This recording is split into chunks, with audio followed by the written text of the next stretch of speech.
teachers here at Entry Program, and today we're going to be talking about employment law. Just as you know, there are some cameras watching here, so you can say hello to our cameramen. We have Claude there in the back and Oscar there as well, and then Kirby's the director sitting at the back. So why don't you say hello? Hello, hi. They're nice people, don't worry. They're very friendly. So don't be nervous, it's going to be fine. I think the most important thing is that we're going to be learning about some good laws that we need to know. Some of them might be the same as your home country. Some of them might be a little bit different. Okay? Let's just check. How many people are looking for a job either right now or maybe a little bit later? Okay. Yeah. Surprise. So, of course, these employment laws are going to be very important to you because soon you're going to be working. Soon you're going to be working in the workplace here in Canada. And so some of these laws protect you, and some of them protect the company or the employer, but they're good to know. Okay. Now, before we begin, I just want to say thank you for coming. Right? You're in the right place. You're going to get lots of good information. Your time is important. I don't want to waste it. But I want this to be a bit of a conversation. Okay? So if you have questions or if you want to tell me about your home country, I want that to happen today. So before we begin conversations, it's good to know who you're talking to. So can you say to the person beside you, both people on both sides, say good morning, shake their hands, tell them your name if they don't know already. Good morning. Hi, how are you? Country of, yeah, good morning. Yeah.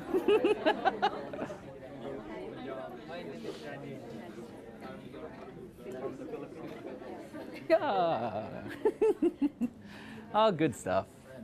Good. Nice to meet you. Good. So let's fire right into it. All right, we're going to get started. Employment standards is what we're talking about today. Now, employment standards is just a fancy name for employment law. And there's a couple things we need to know about employment standards before we begin. So when we talk about standards, we're talking about the minimum. Okay? Most of these laws are based on a minimum. These are the minimum that you can get, right? You can get more sometimes, but the company can't give you what? Less, right? So these are the minimum standards that apply to most employers. There are some employers where they might have exceptions, but this applies to most jobs. Okay? Employment standards doesn't cover everything, though. Right? For example, if your boss is discriminating against you because of the color of your skin, or if your boss, I don't know, has an unsafe workplace, or if your boss is just really, really mean, these laws won't help you in that case. Right?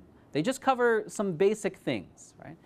If you're getting discriminated against, well, that's a human rights issue. So there's a separate thing for that. If it's unsafe, if your workplace is unsafe, there's a separate thing for that, workplace health and safety. And if your boss is really mean, well, I don't know what you can do there. Right? So it's important to note that these laws don't cover everything. And another important thing about these standards is that you can't agree to work under these standards. So for example, if an employer gives you a contract and says you're going to get paid $1 an hour, right? Is that legal or illegal? Illegal. Right, it's illegal, right? But even if you sign that contract, I'm going to work for $1 an hour, it's still illegal, right?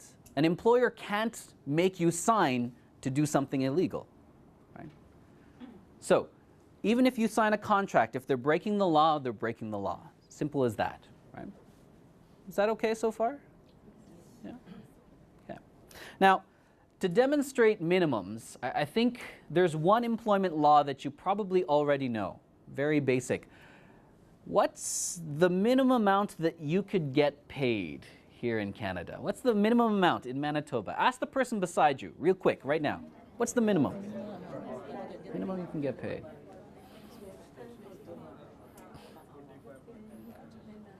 Very easy, right? Minimum wage here is $12.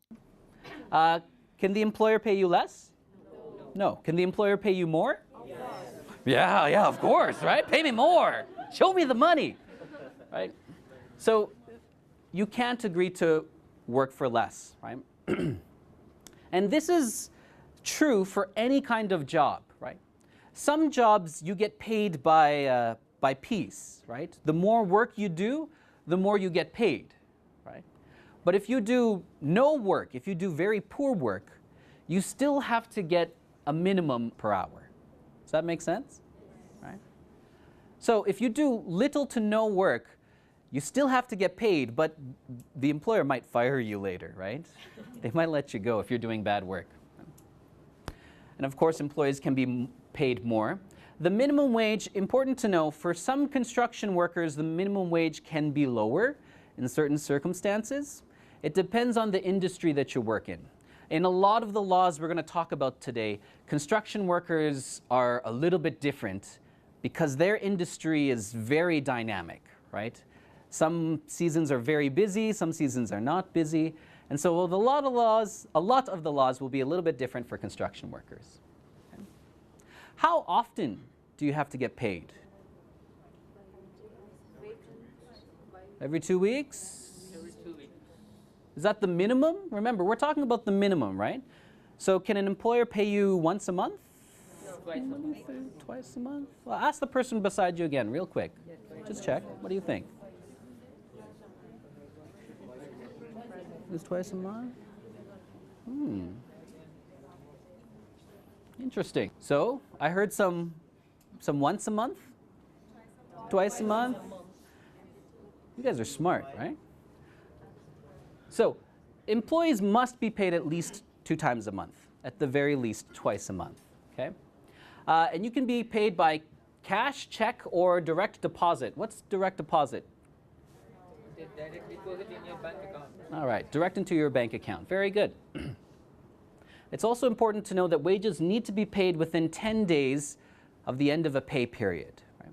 So that means your employer can't hold on to your check for a month. Right? Oh, I'll pay you next month. No, they can't do that, right? If you finish a pay period, you need to get your paycheck within 10 business days. That's 10 business days, right? So Monday to Friday. Doesn't include Saturday and Sunday. Okay? And again, you can see construction, they have some special rules. And as I said, employers are not allowed to withhold your pay for any reason. Okay? So let's say, for example, you're working on an important project at work, right? But the project is late, and your employer is getting a little bit nervous. And so to encourage you to work, they say, I'm not going to pay you until this project gets done. Are they allowed to do that? No. No, right? So very important to note, they are not allowed to withhold your pay for any kind of reason. Right? Now, when you get paid, it's very important that you know how much you get paid. Right? And so at the end of every pay period, whenever you get a paycheck, you need to get a paper. And on this paper, it's going to show you some important information. Right? It's going to show you the hours that you worked, your rate of pay, how much you earn, and it's going to show you any deductions, right? Deductions that they take off of your paycheck. Those deductions you might see come off of your paycheck. Well, your employer needs to show you how many deductions they're taking and how much money they're taking off of that. And at the end, they need to show you the net wages that you were paid, right? This is law. It's very important that your employer give you this. You have the right to see how much money they're taking away. If they don't give you this, well, then your employer is breaking the law. Right? So very important to get this paper. Often it's called a pay statement, or some people call it a pay stub. Same thing. Pay slip, pay paper, I don't know. Many names, but same idea. You want to make sure that you get one of these. Okay? So, is it the same in your home country? Do you get something like this? Yeah? Okay. What about, we're talking about starting work. Let's jump to the end. What if you want to end work? What if you want to finish a job? Right? When you're working, sometimes you want to leave the company for whatever reason. Maybe it's a bad company, or maybe there's a better company, or maybe you're moving to Canada. And sometimes the company wants to get rid of you, right? Maybe you're doing a bad job. Oh. Or maybe the companies, they're just not doing that well, right? Maybe the recession and they're losing money, so they need to lay off some workers. Well, there are some rules about ending employment. So how much notice should you give? If you want to end the employment, how much should you give? And if the employer wants to end your employment, how much notice should the employer give you? Think about it. Think about your home country. Ask the person beside you. What do you think?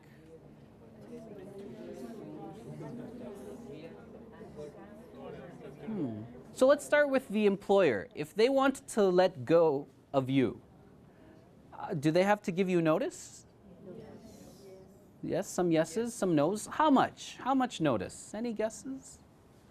Front of the back? Maybe 2 weeks. Okay, that sounds. Does anyone agree? 2 weeks? 2 weeks? 1 month notice. Okay, yeah, 1 month notice. 1 month. Okay.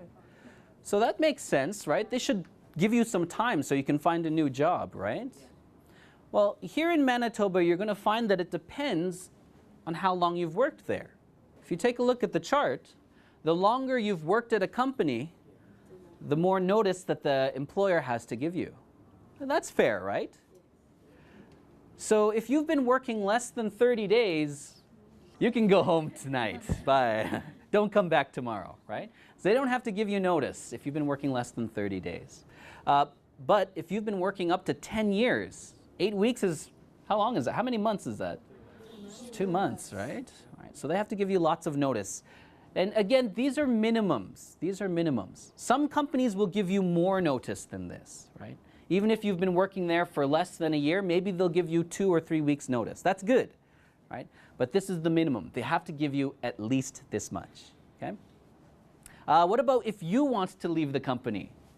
It goes both ways, right? If you've been working at a company for less than 30 days, you can say bye-bye anytime, right?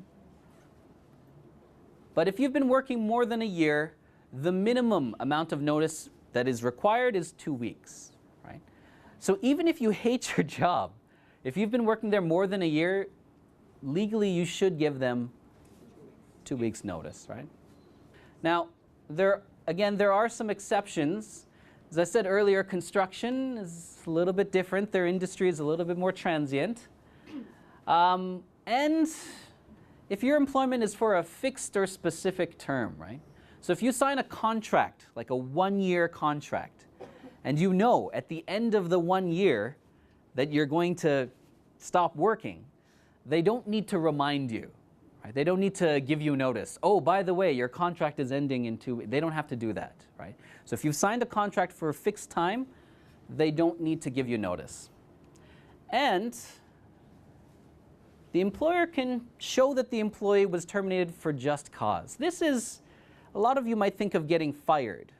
That's what we're talking about in this last one here. In this case, when we're talking about just cause, we're talking about very serious situations, right? So an employer can't fire you because you were doing a very bad job. If you were trying, and you're really trying hard to work, they can't just fire you and say, go home today, right? Because remember, they have to give you some notice, as we saw earlier. We're talking about situations that maybe put other people in danger, right? So if you, I don't know, if you come to work and you threaten to hurt someone, you have a big fight and you say, I'm going to kill you tomorrow. Well, maybe then they're going to send you away, right? Or maybe if you steal, if you break the law, right? If you steal from your company, well, that's grounds for immediate termination. That's just cause, right? So these are the serious situations, right? Very, very serious situations. In most cases, though, employers need to give you notice, right? If you're working hard, but it's not working for you, you're having difficulty, well, the employer still needs to give you some notice for that. Does that make sense? Yeah? Okay. Now, sometimes you work in a job, right? And maybe, let's say you work in a restaurant.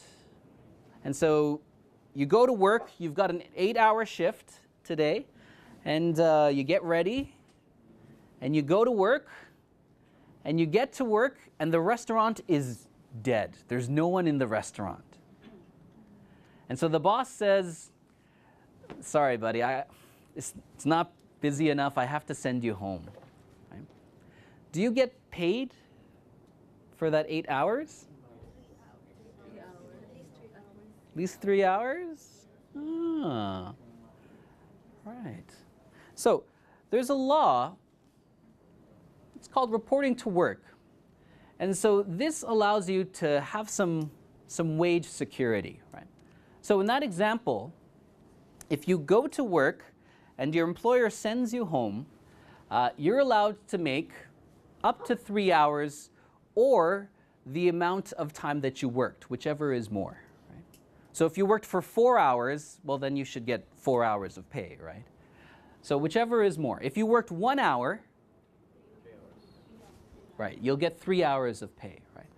So this means if the employer sends you home, you come to the workplace and they send you home, then they're obliged by this law to pay you at least 3 hours. What if you're on the bus? Or no, what if you're at home and the employer calls you and says, oh, don't come in today? Will you get 3 hours? No, right. You have to be at work. This is reporting to work. So you have to come into the door of your workplace to get this. What if you're on the bus now? So what if you're on the way to work? You're 5 minutes away and your employer calls you. No. Will you get this? No. Yeah, don't answer your phone when you're on the bus, right?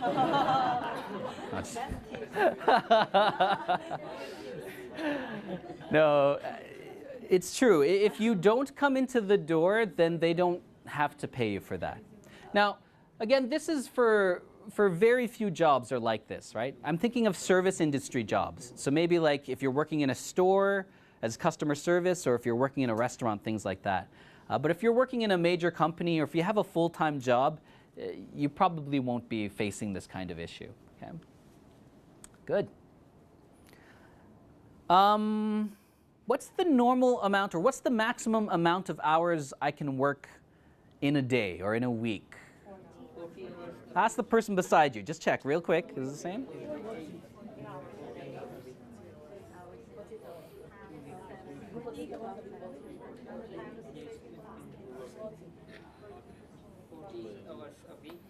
I hear a lot of 40, right?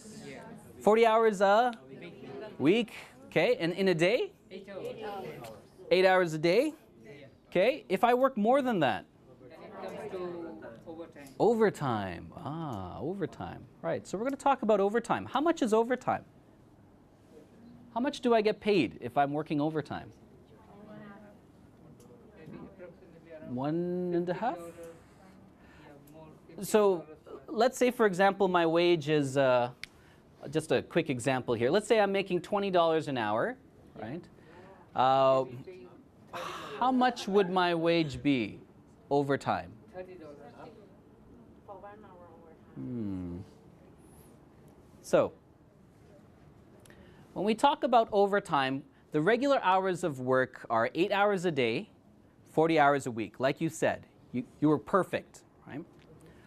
And so, you can get overtime whenever you go over either of these amounts, whether it's in 1 day or whether it's in 1 week, right?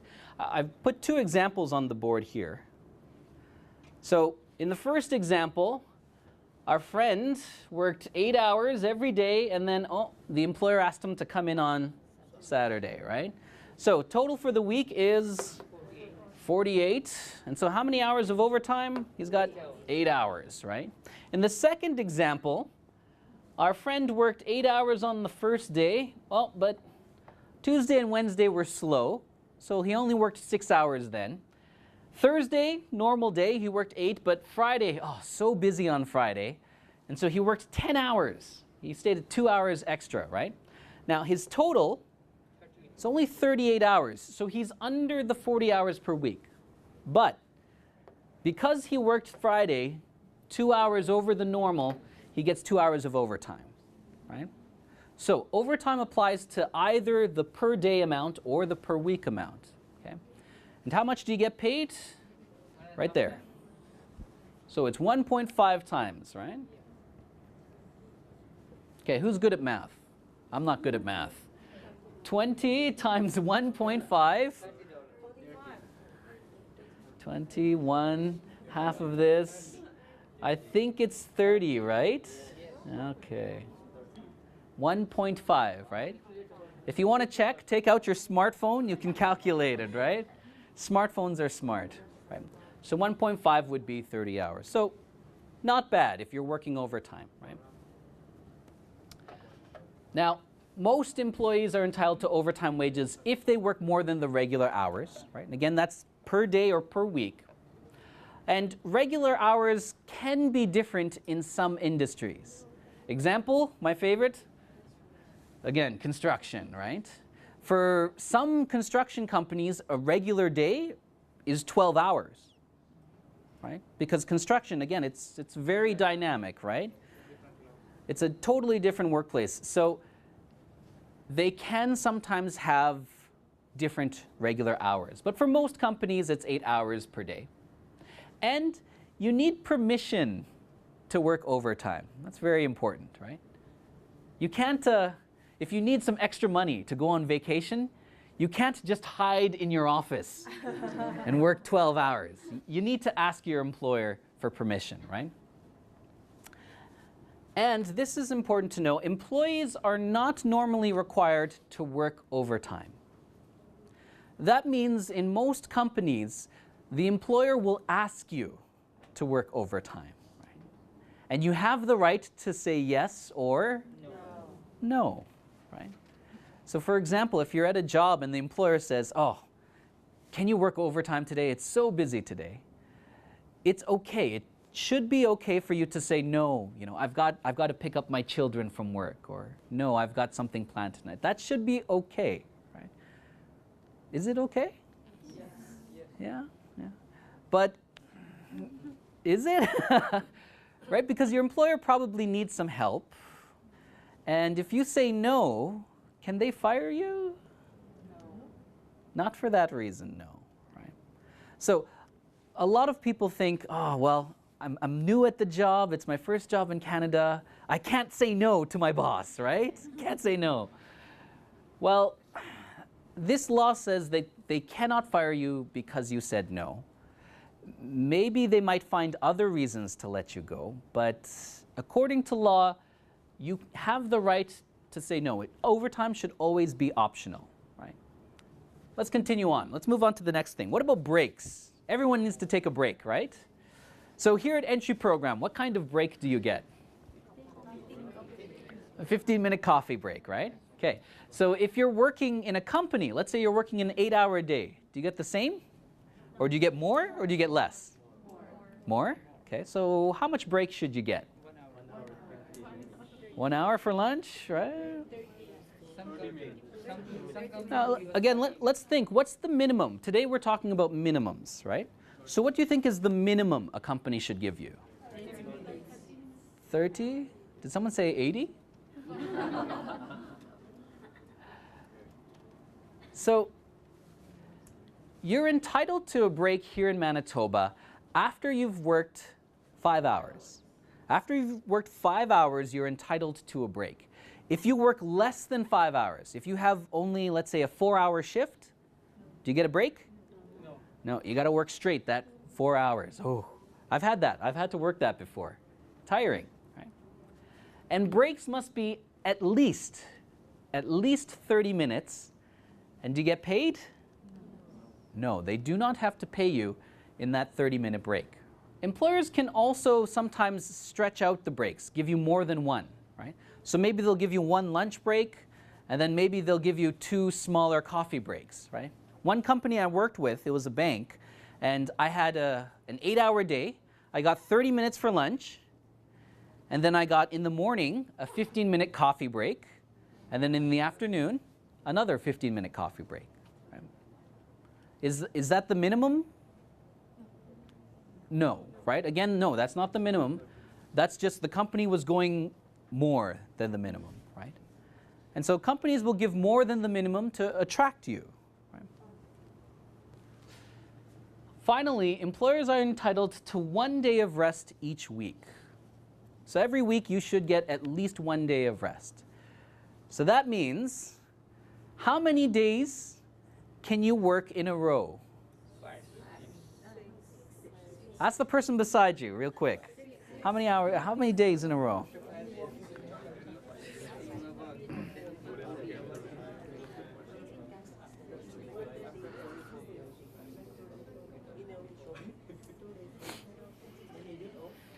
What's the answer? 6. 5. 5. 6 or 5?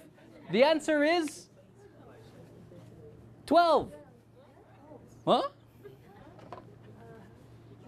Why is it 12? Because they are paying every 2 weeks.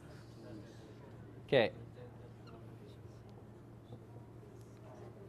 So, imagine you work like this. Sunday, take a day off. Yeah. Monday, you work. Tuesday, you work. Wednesday, you work. Thursday, you work. Friday, you work. Saturday, you work. Then the next week, Sunday, you work. Monday, you work. Tuesday, you work. Wednesday, you work. Thursday, you work. Friday, you work. Right? So you have to get at least 1 day off per week. This week, your day off was on Sunday. This week, your day off was on Saturday, right? So in this case, you can work 12 days in a row, and you got 2 days of rest, right? 1 for each week. So the maximum amount of days you can work in a row is 12. Now, I hope you don't work 12 days in a row. It's not healthy, I think. But you never know. Depends on the business, depends on your work, right? But again, you're entitled to at least 1 day of rest. You should get 1 day of rest. Your employer should never make you work, something like this, where you're working 13 days straight. Right? Again, there are some exceptions. Construction, again, a little crazy, but most cases, this law is true. Okay? Next, let's talk more about deductions. Let's go back to deductions here. Now, as we said earlier, you told me some of the deductions, right? Things like income tax or EI or CPP. Right? There are other deductions that employers can take from your paycheck, but they have to be of a direct benefit to you. So you have to benefit somehow. Right?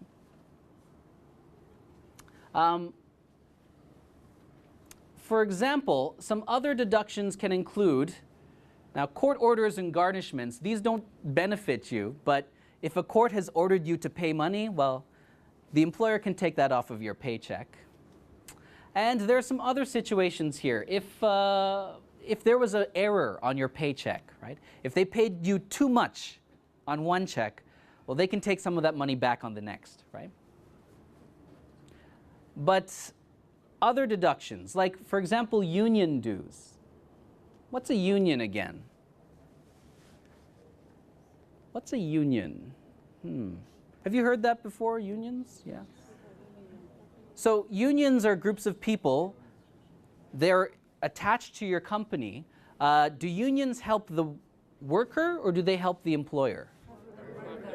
They help the worker, right? Okay. So can a company deduct union dues from your paycheck? Is that okay? Think about this. Think about this and then ask the person beside you right now, real quick. Ask the person beside you. What do you think? Union dues, okay? Not okay? So unions, they help the workers. You're a worker, it's benefiting you. Union dues can be deducted from your paycheck, right? So sometimes you might work for a company. Maybe you don't like the union. Maybe you don't get help from the union. But an employer can automatically take that off of your paycheck. It's totally okay. Right? If it's a deduction that benefits you, they can take it off of your paycheck. On the other side of things, there are some things they cannot deduct from your paycheck. Right? Here's some examples. So if you break something or if you steal something from work, your employer cannot automatically deduct that from your paycheck. Right? Also, if you do faulty or if you do poor quality work, the employer can't take it off of your paycheck, right? Or this one, customer theft. If you're working in a restaurant, some people, they work in the restaurant or they come into the restaurant to eat and then they leave without paying. Have you ever done that before? So if you're the waiter, if you're the server and your table leaves without paying, the employer cannot deduct your paycheck for that lost money. Cash or inventory shortages. If you're working with cash and at the end of the day, oh no, there's money missing, there's $100 missing, the employer can't deduct that from your paycheck. They can't deduct it from you. Also, safety equipment. If you need safety equipment for a job, maybe you need a hard hat or maybe goggles or something like that, they can't deduct that from your paycheck. And finally, interest or other fees for cash advances. If they give you cash ahead, they can't charge you interest from your paycheck. Right? So these are all things that they cannot deduct from your paycheck. Right? But if you break something at your work, or if you're doing poor quality work, what can the employer do? Right. They can fire you, right? They can give you notice and let you go from the company. So they can't take your money, but they can push you out of the company. What about uniforms? Sometimes you work in a job and you need a uniform for the job, right? Employer provides check. Can they deduct for that? No. Right. So, uniforms, those are kind of special clothing that you might need for a job, right? A lot of people think of maybe a restaurant like McDonald's or Tim Hortons, right? All of the people wear uniforms there. But there are some other jobs too, like if you work for the bus or if you're a police officer, right? Anything that's unique clothing for that employer, they can't deduct from your paycheck. Your employer should provide that to you. But many companies, instead of a uniform, maybe they have a dress code. And a dress code is where they can tell you what kind of clothes are okay and what kind of clothes are not okay. Right? But whose clothes are you wearing for a dress code? They're yours, right?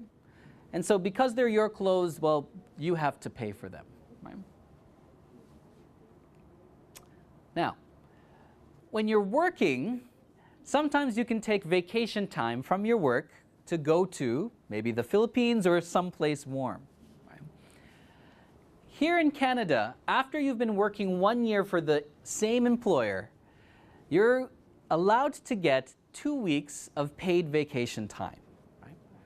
So that means if you're working full-time, you've been working there for 1 year, you can take 2 weeks off, you can go to someplace hot, you can lie on the beach, get a nice tan, and will you get paid during that 2 weeks? Yes. It's paid vacation time. But some companies, or maybe sometimes when you're not working full-time, instead of giving you paid vacation, they give you something else. You can get a 4% vacation pay from a company instead of paid vacation time.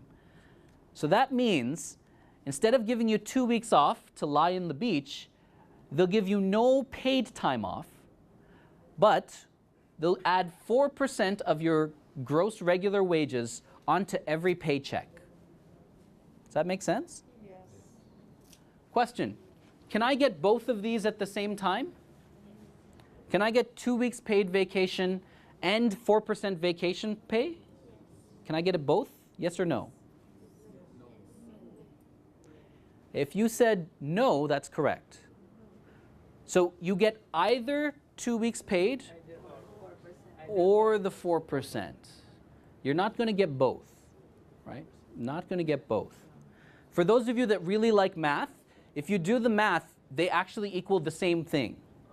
2 weeks paid vacation, 4% of your regular wage, it actually equals the same thing. So you either get 2 weeks paid or you get 4%. Right? And again, this is the minimum. This is the minimum. Right? Some companies will give you more, but they can't give you less. Right? After 5 consecutive years with the same employer, it should go up to 3 weeks and either 6%. Right? But again, you can't get both of these. Now, a couple things about vacation. You need to get your annual vacation within 10 months of it being earned. So that means if you've been working and earning vacation for 1 year, you should be able to use that vacation within the next 10 months, right? The employer can't stop you. They can't say, no, take your vacation 2 years from now. We'll just save it up and use it 2 years later. No, they have to give it to you within 10 months of it being earned, within 10 months of being earned. And if the employee and employer cannot agree on when the vacation is to be taken, the employer can give 15 days notice to schedule the vacation time. So that means the employer is in charge of the schedule, right? If you want to go on vacation to Hawaii, you have to ask your employer and work with them together.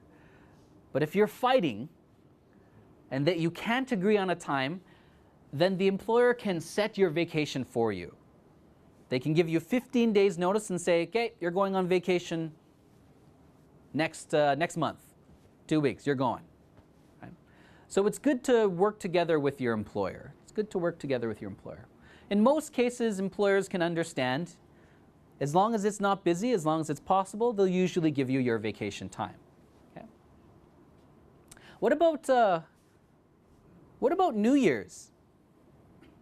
New Year's Day, is that a vacation day? So that's something different, right? So we call that a holiday. Right? So vacation, holiday, two very different things, right? Vacations, you choose the day. Holidays, it's a fixed day, right? It's important to remember those because sometimes those two words can get confused, right? Vacation and holiday, right? So what holidays do we have here in Manitoba? What holidays do you know? I said New Year's Day. Christmas Day, yeah, okay. Canada Day? Victoria Day. Victoria Day. Who's Victoria? Who's that? What? Victoria Day. Valentine's Day? Well, that's a holiday. Valentine's Day, right? No? Good Friday? Right. So when we talk about holidays for employment law, there are eight general holidays. And so these days are used for when to know when you have to work and when you can take the day off, right? There are other holidays like Valentine's Day or even Remembrance Day, but those days don't count towards general holidays. Okay? Let's see, which ones did you guess? So you got a couple of them, right? Here's the question. On these days, do you have to go to work? Yes or no? Okay, no. So you don't have to work on these days. Do you get paid for that day? Yes or no? The answer is that you will get general holiday pay, which is calculated at 5% of the gross wages in the 4-week period before the holiday. Basically, yes. Basically, yes. Right? So if you're working, let's say, a full-time job, if you're working full-time, 5 days a week, 8 hours a day, on a general holiday like Christmas, you're going to go home, spend time with your family, and get paid for that day. Okay. Now, there is a calculation for this. The calculation is calculated at 5% of your gross wages for the 4-week period, but usually it will equal to the same amount of pay that you get in a normal day. Does that make sense? Right?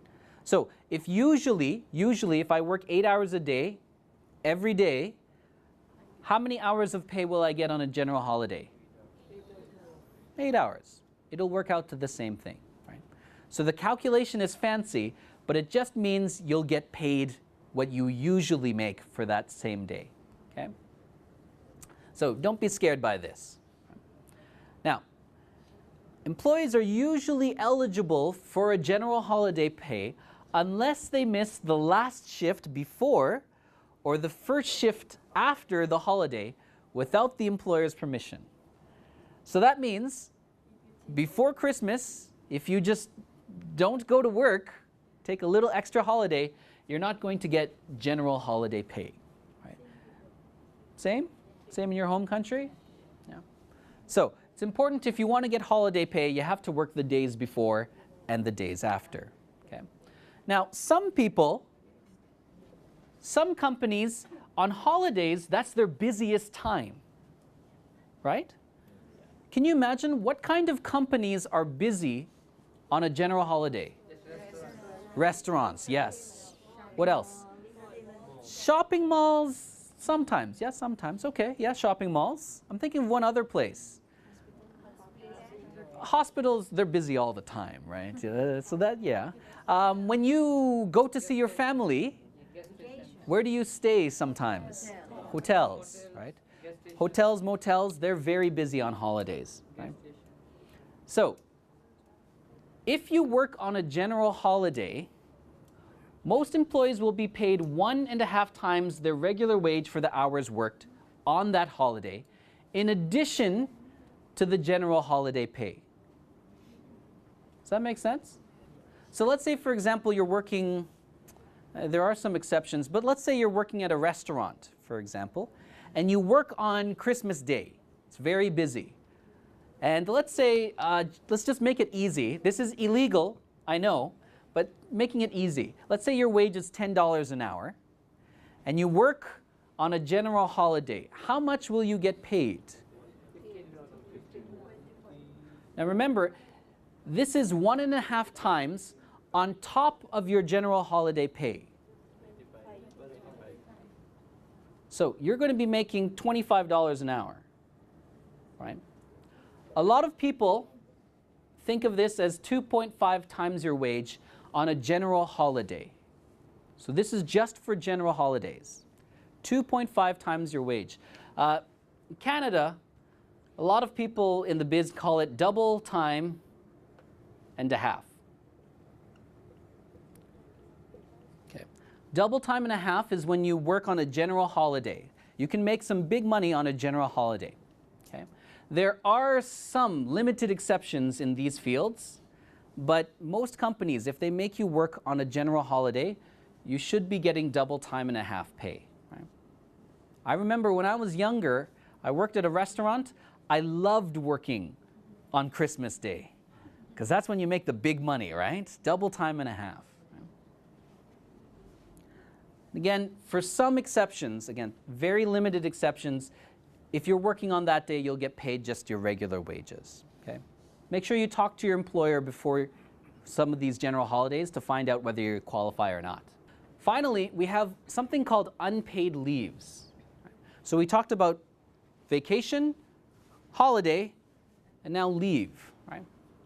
Unpaid leaves are time off of work where you're not paid. Now, your employers are required to give you this time in response to a particular event or reason in your life. Right? And during this time, during unpaid leaves, your employers don't have to pay you wage. They don't have to pay you money. But you might be eligible to receive some free money from the government, EI. Can you guess what would be a reason for an unpaid leave? What kind of life event? Okay, so some people said maybe a dead family member, right? So if someone dies in your family, you should be allowed to take some unpaid leave, right? What are some other situations for unpaid leave? Let's check. Did you have the same ideas? These are some of the reasons why you can take unpaid leave, right? What does maternity leave mean? Who's that for? For me? For mothers, right? So this is when you have a baby. So you're allowed to take up to 17 weeks for maternity leave. Is it the same in your home country?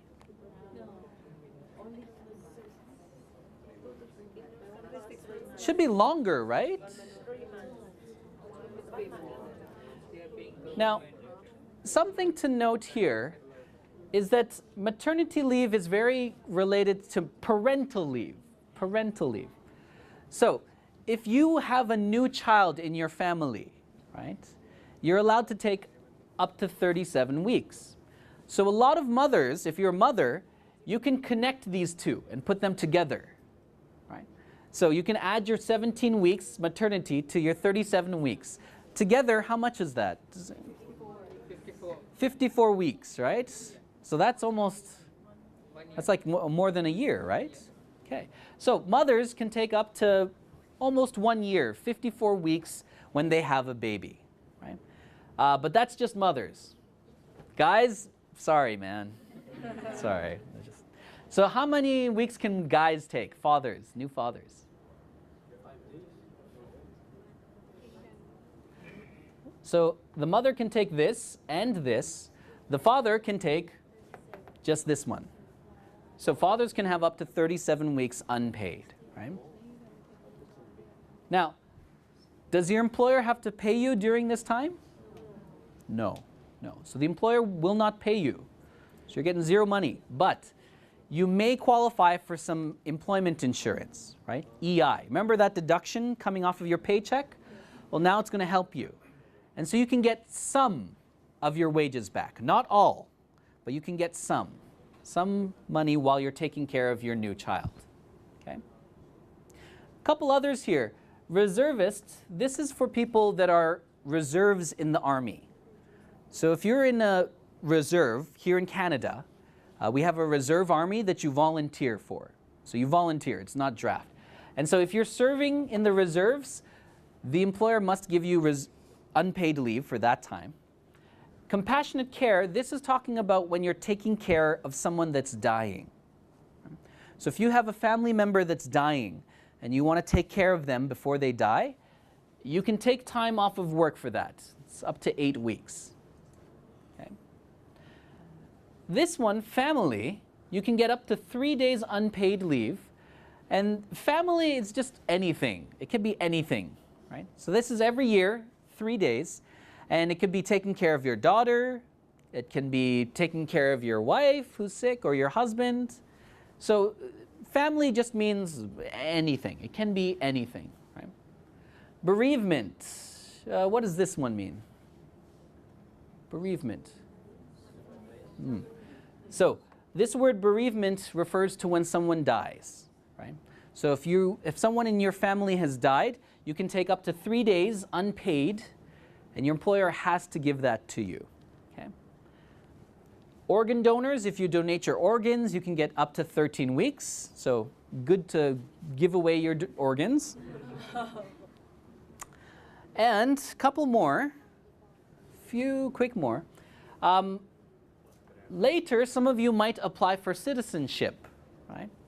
So if you apply for Canadian citizenship, your employer needs to give you 4 hours to attend the citizenship ceremony, right? Again, it's unpaid, but your employer must give it to you. This one is new. Leave related to death or disappearance of a child. I hope this never happens to any of you. But if it does, you are allowed to take some time off of work to find your child. Right? If the child has disappeared, you can take up to 52 weeks. And if the child has died, it's up to 104 weeks. Right? And then finally, the last one, leave for parents of a critically ill child. So if your child is very, very sick, you can take up to 37 weeks for that. Okay? But again, do you get paid during any of this time? No, your employer does not have to give you money. Okay? Same or different as your home country?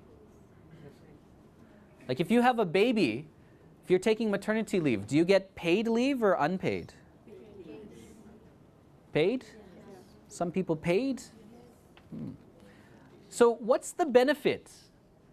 What's the benefit for this? You're not getting paid, right? If you have a baby, you get 54 weeks, but you're not getting paid. So what's the benefit to you? Right, I think you said it. Can you say that again? Keep the job. You get to keep your job, right? So unpaid leave means job security, right? You can take 54 weeks off of work if you're a new mother, but at the end of the 54 weeks, when you come back, the employer must give you your job back. Well, your job or maybe a job of equal value, right? It might be in a different department, they may move you to a different location, but they have to give you your job back, right? So that can be very, very valuable. You don't have to look for a new job, right? Now, one important thing to know about a lot of these leaves, the definition of family, for example, is very, very loose. It can be any of these, right? It could be children, parents, it could be aunts, uncles, nieces, nephews. Those are all considered family. It can even be a person who's not related to you by blood or marriage, but is considered as a family member, right? So for example, when I was growing up, there was this family next door, and we were very, very close. And we always spent time together during Christmas and Thanksgiving, but they were not family, not real family. Well, if someone in that family dies, because I consider them very, very close, I can use that time as bereavement leave, right? So family is very, very loosely considered here, okay? As long as you can show that they're important to you in your life. Okay? Good. Any questions about leave? Is that okay? Yeah. What about sick leave? I was waiting for that question. What about sick leave? We don't see sick leave here, right? So what if you're sick at work? All of us get sick sometimes, right? So how many days does the employer have to give you? Sick leave is not defined under employment standards because every company will have a different sick leave policy, right? But the minimum would still fall under this. They still have to give you at least 3 days family. And remember I said family can be anything, right? So you should get at least 3 unpaid sick leave days, right? That should be the minimum. But a lot of companies will have their own sick leave policy, right? A lot of companies will pay during your sick leave, so you'll get a certain amount of sick days. Some companies, they give you, what is it, like a sick allowance. It's like an hourly allowance, like a dollar amount, right? It all depends on the company that you work for. So there's no definition here, but I would say they should give you at least 3 days. And again, this is in a year. If I didn't say that earlier, this is per year, right? So you get 8 weeks per year, right? Finally, on the right side, it says to qualify, right? You need to work at least this much to get this, right? So to get maternity leave, you need to work at least 7 months at a company before you qualify for the unpaid leave, right? You can't work 1 week and then say, I'm having a baby, right? You have to work at least 7 months. So for each of these, there's a qualifier. 7 months for a lot of them, 30 days for the rest, okay? Finally, to end on some things, just some quick reminders, not reminders, but about children. If you have a child under the age of 16, can they work in a company? Here in Canada, in Manitoba, employees under the age of 16 can work. Under 16. I worked in a job once where I worked with a 12-year-old. It's a funny guy. 12-year-old, yeah. But they need to get a permit, right? So this permit you apply for with the government, and the 12-year-old, once they get this permit, they can work in a job, right? But who has to sign the permit? Take a guess. Parents, right? So it has to be with parental permission, right? There's also some restrictions on time. They can't work between 11 to 6, right? So they can't work overnight, basically. And they cannot work more than 20 hours during a school week, right? So this is like very, very part-time. If your children are in school, they can't work full-time, right? And there are some industries that children under the age of 16, they can't work. For example, like construction or mining, right? Children aren't allowed to work in those dangerous kinds of professions. But others, absolutely. If they're under the age of 16, if you want your children to work, teach them the value of earning your money, working hard, then for sure, if you want, you can get a permit for them. Okay?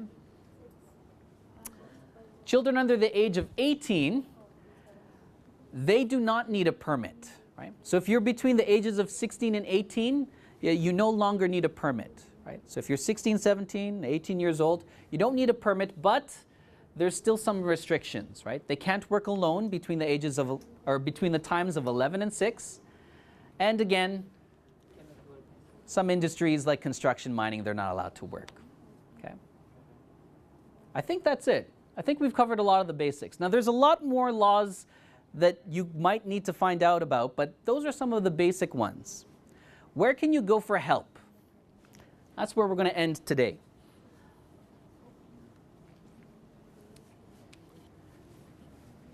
In Manitoba,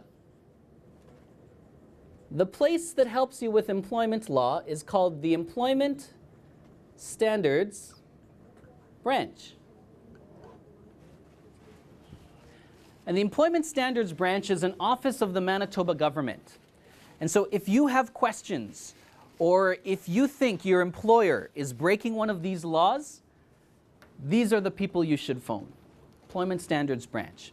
They have a telephone number. It's totally free to call anytime.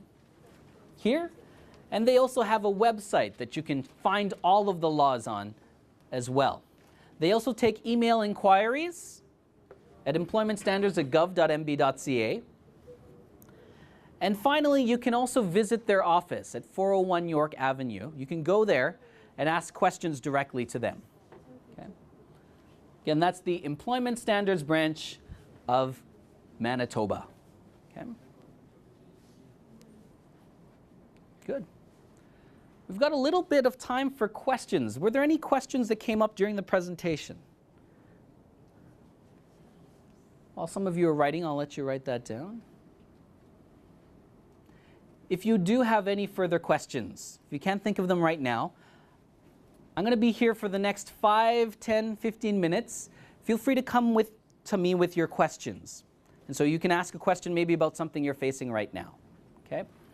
Otherwise, thank you for your time. I appreciate it.